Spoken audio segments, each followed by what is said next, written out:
أعوذ بالله السميع العليم من الشيطان الرجيم. بسم الله الرحمن الرحيم. وعلى الذين هادوا حرمنا كل ذي ظفر. سورۃ الانعام آیت نمبر 146.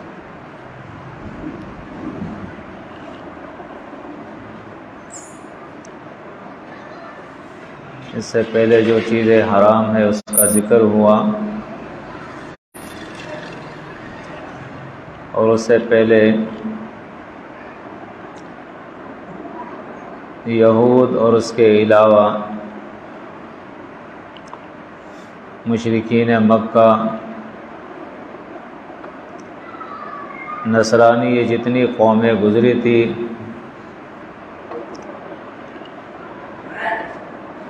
ان پر رد تھا. خاص طور میں ان میں یہود کو مخاطب کیا گیا کہ اللہ کے قانون کو توڑتے ہوئے انہوں نے اپنے لیے ایک اور دین بنایا تھا. وَلَا يَدِينُونَ دِينَ الْحَقِّ مِنَ الَّذِينَ أُوتُوا الْكِتَابَ. جنہیں کتاب دیا گیا تھا، اللہ کا سچا دین چھوڑ کے اپنا دین انہوں نے بنایا تھا، جس میں انہوں نے ان کے علماء سوء نے اور ان کے پیران ضلالت نے اپنی کتابیں لکھی، توریت کی شرح لکھی، اور اس طرح حق اور باطل کو گڑمڑ کر دیا. یہاں تک کہ حل اور حرمت کے اندر بھی انہوں نے اللہ کی کتاب کا خیال نہیں رکھا، بلکہ اپنے طرف سے حرام اور حلال بنائے. تو اب آج کی آیت کے اندر جو چیزیں اللہ نے یہود پر حرام کی تھی اس کا ذکر ہے، اور کیوں کی تھی اس کا بھی ذکر ہے.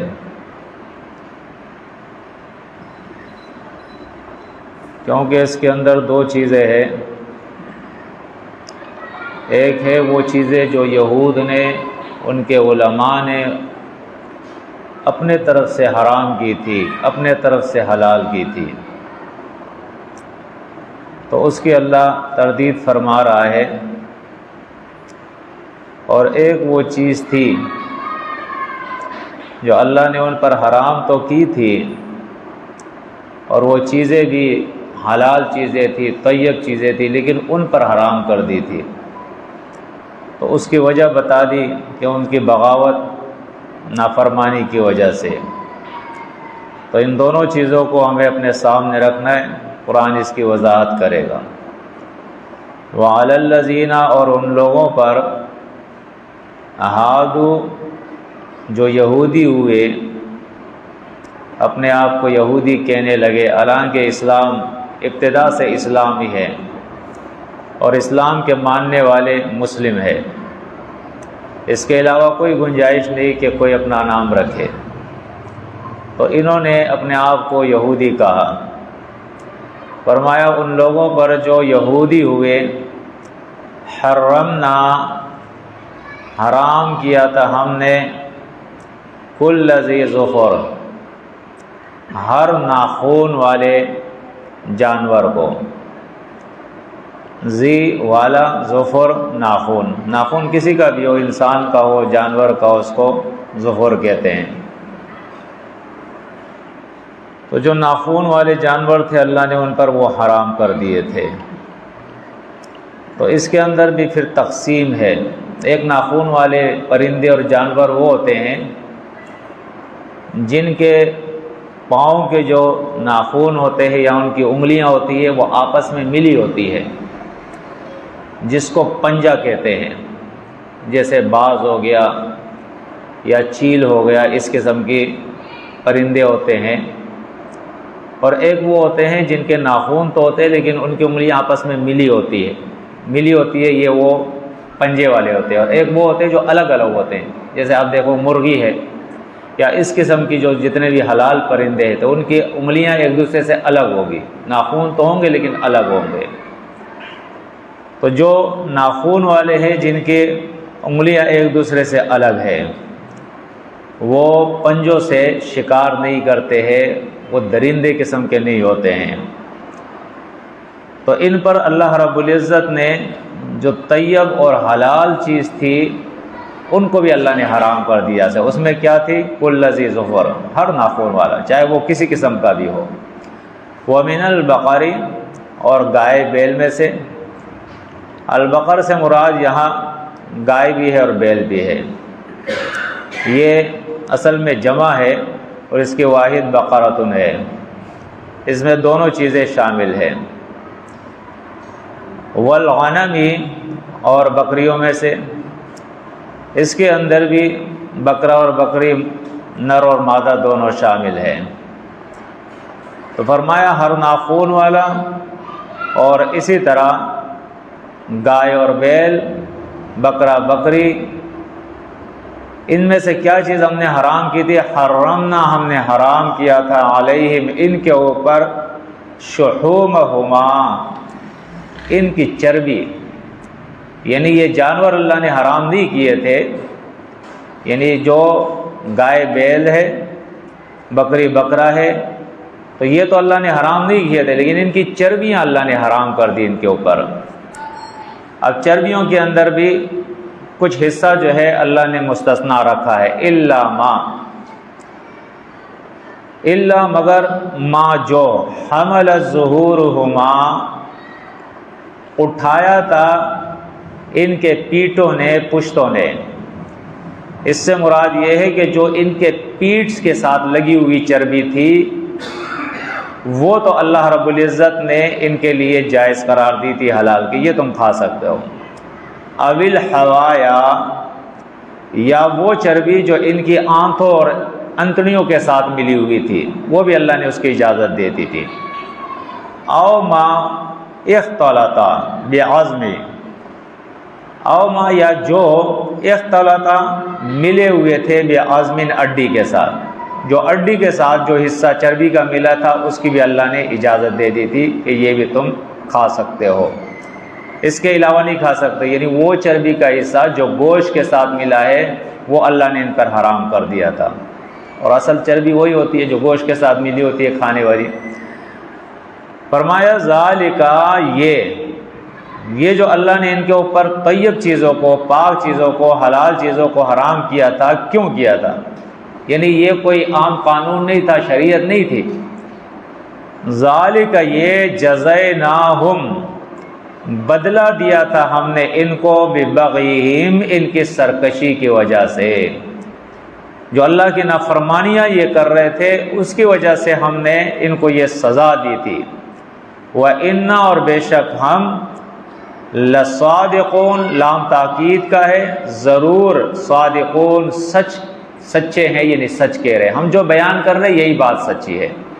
اب اس کی مزید تفصیل آپ دیکھیں قرآن مجید کے اندر، سمجھنے کے لیے ہم بیان کرتے ہیں۔ سورہ آل عمران دیکھیں، آیت نمبر 53 کے اندر، چونکہ جو چیزیں انہوں نے اپنے طرف سے خود اپنے اوپر حرام کی تھی اس کی نسبت پھر اپنے انبیاء کی طرف کرتے تھے کہ یہ سابقہ انبیاء جو ہے وہ بھی یہ چیزیں نہیں کھاتے تھے، اور ہماری کتابوں کے اندر بھی یہ ہے، یعنی توریت کے اندر بھی یہ ہے۔ تو آیت نمبر 93 سورہ آل عمران کے اندر اللہ فرماتا ہے، کل الطعام کان حلا لبنی اسرائیل، تمام کھانے یہ تھے حلال بنی اسرائیل کے لیے، کوئی چیز اللہ نے حرام نہیں کی تھی، جو شریعت محمدی کے اندر حرام ہے بس وہی حرام، اس کے علاوہ کوئی چیز حرام نہیں تھی۔ الا ما حرم اسرائیل، یہ اسرائیل جو ہے یہ لقب ہے یعقوب علیہ السلام کا، الا ما، ہاں جو حرم، حرام کیا تھا، اسرائیل نے، یعنی یعقوب علیہ السلام نے، علی نفسہ، اپنی جان پر، اپنے نفس پر،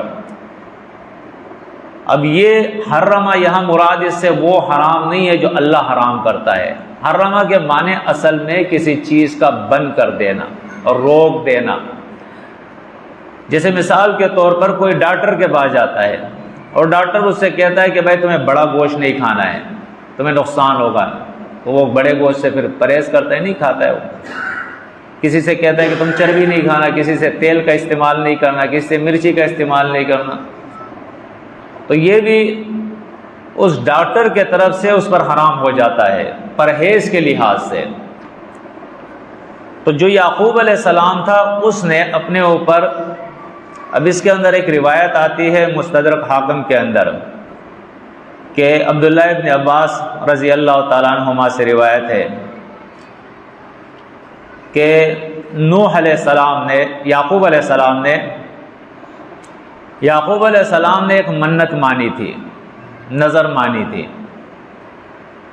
کہ میری یہ منت اگر پوری ہو گئی تو کھانے میں جو چیز مجھے سب سے اچھی لگتی ہے وہ میں نہیں کھاؤں گا پھر۔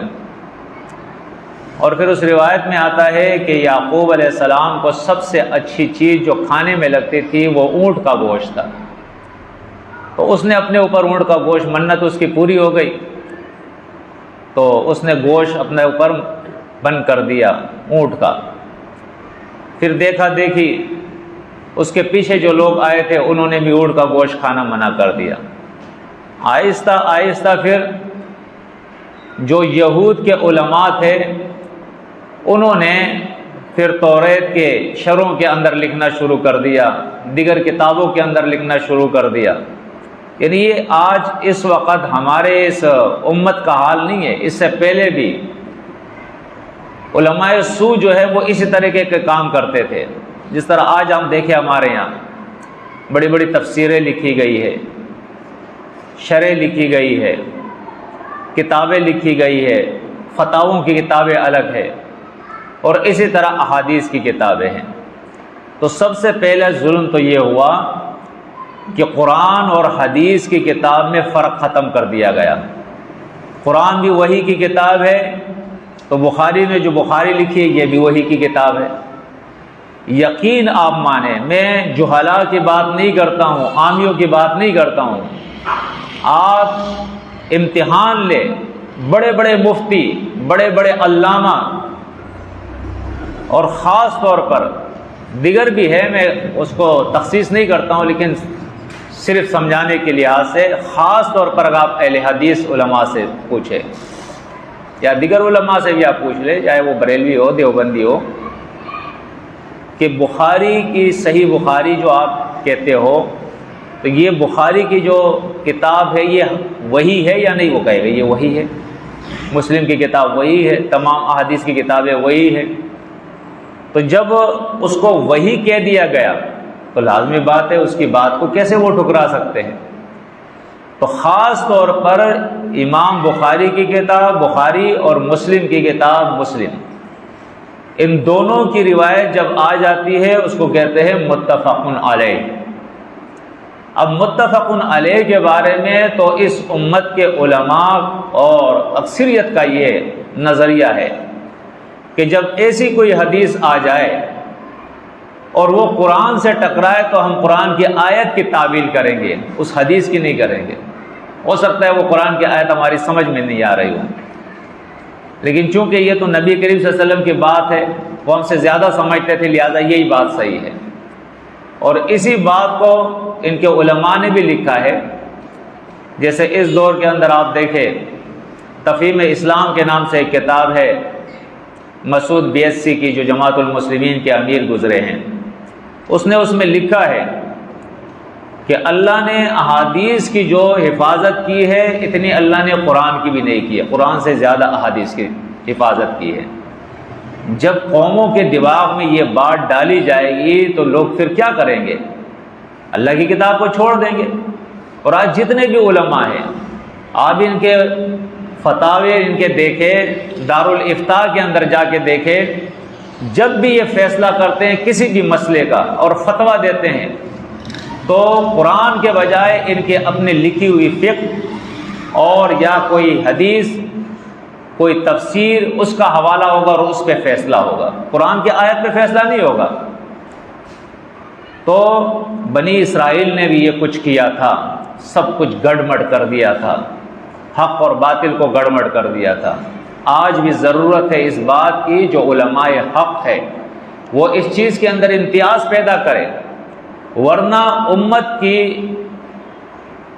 کا ایک خاص طبقہ جو خاص طور پر اسکول، یونیورسٹی اور کالجز سے ریلیٹڈ ہے، اور جو پڑھے لکھے لوگ ہیں دنیائی تعلیم کے ساتھ، ان کا ایک بڑا حصہ جو ہے وہ انکار سنت کے طرف جا رہا ہے، انکار حدیث کے طرف جا رہا ہے۔ اور اس کی اصل وجہ یہی ہے کہ لوگوں کو حق اور باطل بتایا نہیں گیا ہے، نہیں بتایا گیا ہے کہ جس طرح اللہ کی اطاعت، اللہ کی کتاب کی اطاعت فرض ہے، اس طرح رسول کی اطاعت بھی فرض ہے۔ لیکن رسول کی اطاعت کو آپ اعلیٰ بنائیں، اور اس کے بعد ہر موضوعی روایت، ہر من گڑت روایت، ہر جھوٹی روایت جو قرآن سے ٹکراتی ہو، اس کو آپ وہی کہہ کر قرآن کا مقابلہ اس سے کرائیں، یہ ظلم ہے۔ آپ کو صحیح کو صحیح اور غلط کو غلط کہنا پڑے گا۔ احادیث وہ ہے جو قرآن کے مطابق اور اس کی شرح کرے، اس کی تشریح کرے، توضیح کرے۔ جو اس کے خلاف ہے وہ من گڑت اور جھوٹی روایتیں ہیں، وہ دشمنان اسلام کی گڑی ہوئی روایتیں ہیں، اس کو آپ کو رد کرنا پڑے گا، تب جا کے اس قوم کی اصلاح ہوگی۔ اور یہ کام علماء کا ہے، علماء آگے بڑھے اور یہ کام کرے، ورنہ آئندہ آپ دیکھیں جو یہ منکرین سنت قسم کے لوگ ہیں، عمل سے بالکل یہ خالی ہوتے ہیں، عاری ہوتے ہیں، ان میں عمل نہیں ہوتا ہے، اور آہستہ آہستہ یہ دہریت کی طرف چلے جاتے ہیں۔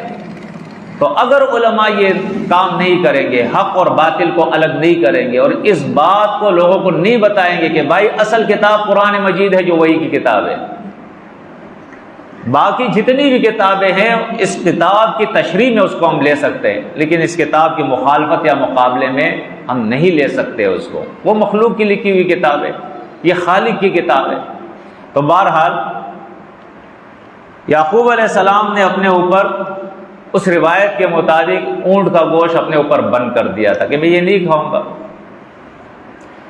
یا یہ کہ یعقوب علیہ السلام بیمار تھے، اس بیماری کی وجہ سے اس نے اپنے اوپر کوئی کھانے کی چیز منع کر دی کہ میں یہ نہیں کھاؤں گا۔